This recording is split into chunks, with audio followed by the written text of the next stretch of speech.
স্বপ্নের রং সবুজ মেরুন, বছর ঘুরে ফের ভারত সেরা, কাটলো ৮ বছরের খরা।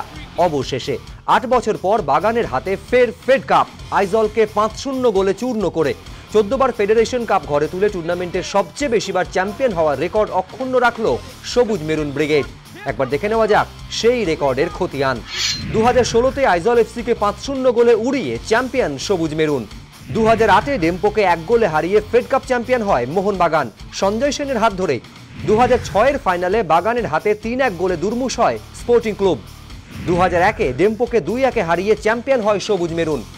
১৯৯৮-এ ফেড চ্যাম্পিয়ন বাগান ২-১ গোলে হারায় চির প্রতিদ্বন্দ্বী ইস্টবেঙ্গলকে। ১৯৯৪-এ টাইব্রেকারে সালগাওকারকে হারিয়ে খেতাব জয় বাগানের। ১৯৯৩-এর ফাইনালে মহিন্দ্রাকে হারায় ১-০ গোলে। ১৯৯২-তে ফের লাল হলুদকে ২-০ গোলে হারিয়ে খেতাব সবুজ মেরুনের হাতে। ১৯৮৭-তে সালগাওকারকে হারায় ২-০ গোলে। ১৯৮৬-তে ইস্টবেঙ্গলকে টাইব্রেকারে হারিয়ে চ্যাম্পিয়ন বাগান।